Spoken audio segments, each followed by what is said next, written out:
Jesucristo como sumo sacerdote del templo que está en el cielo, entró al lugar santísimo, no con sangre de un animalito, tampoco con sangre de un hombre venido por medio de las relaciones íntimas de un hombre y de una mujer, sino por medio de la sangre de un hombre perfecto, creado por Dios, ese cuerpo y esa sangre. Y por consiguiente, una sangre sin pecado, de un cuerpo sin pecado. Y ahora, cuando Él se presenta en el trono de Dios en el cielo, es recibida la sangre de la expiación y es colocada sobre el propiciatorio, que es el asiento o silla de misericordia en el cielo, lo cual en el templo que construyó Moisés y el templo que construyó el rey Salomón es el propiciatorio donde estaban los dos querubines de oro. Ese propiciatorio es de oro macizo, oro puro, juntamente con los dos querubines de oro, y es la tapa del arca del pacto. Y en medio de esos dos querubines de oro estaba la presencia de Dios en la luz de la Shequina, la luz de la columna de fuego, y sobre el propiciatorio era que el sumo sacerdote con su dedo esparcía la sangre 7 veces en el área este del propiciatorio. Y ahí era también donde Dios aceptaba la sangre de esa expiación. Y por consiguiente, el sumo sacerdote, en una de sus entradas al lugar santísimo, porque entraba unas cuantas veces durante ese día para llevar a cabo las cosas correspondientes en el lugar santísimo, entraba un día en el año, pero entraba ahí en ese día unas cuantas veces. Primero hacía expiación por sí mismo y por los sacerdotes con la expiación del becerro, llevando su sangre y haciendo lo mismo, esparciendo sobre el propiciatorio 7 veces sobre y hacia el este.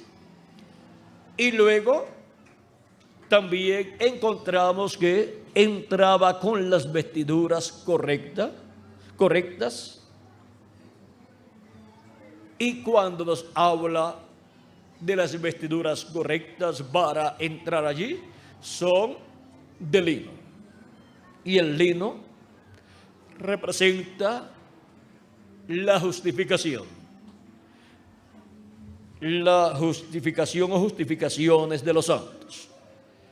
Así es que entra allí vestido correctamente para llevar a cabo la obra correspondiente al día de la expiación.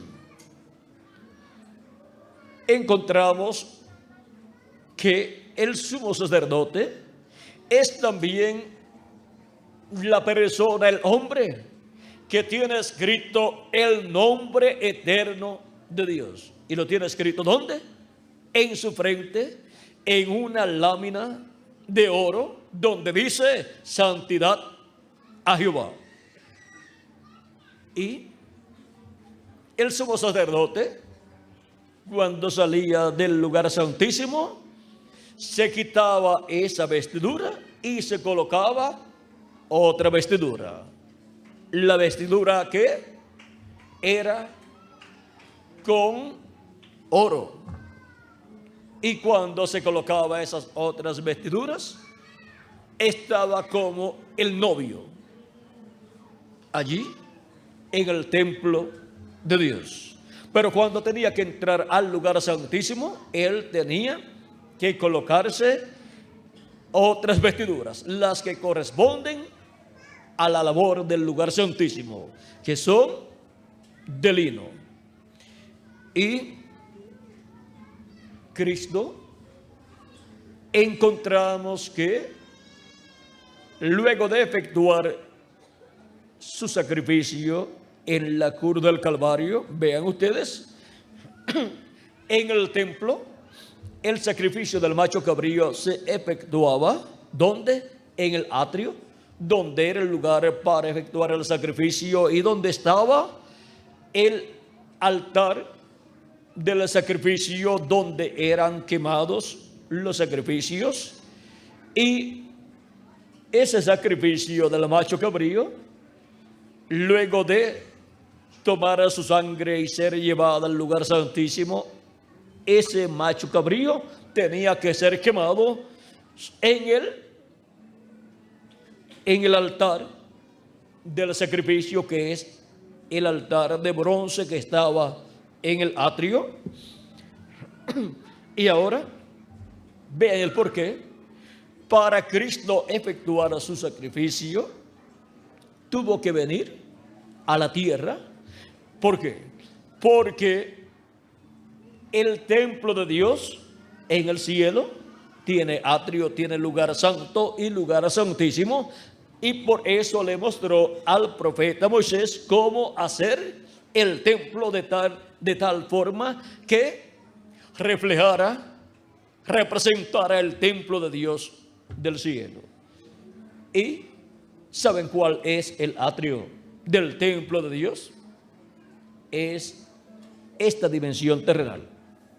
Aquí en este planeta Tierra tenemos el atrio y lugar del sacrificio del macho cabrío para la expiación, que representa a Cristo. Y por eso Él en este planeta Tierra tuvo que efectuar su sacrificio, el sacrificio de la expiación, para expiar nuestros pecados. Pero así como el sumo sacerdote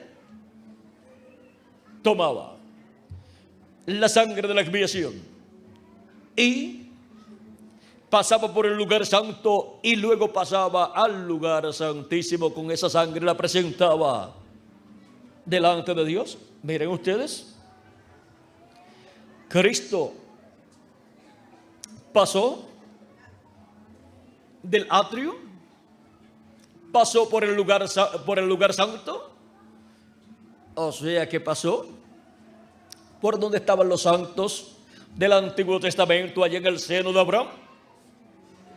Y cuando pasó por allí, los santos del Antiguo Testamento fueron liberados del pecado.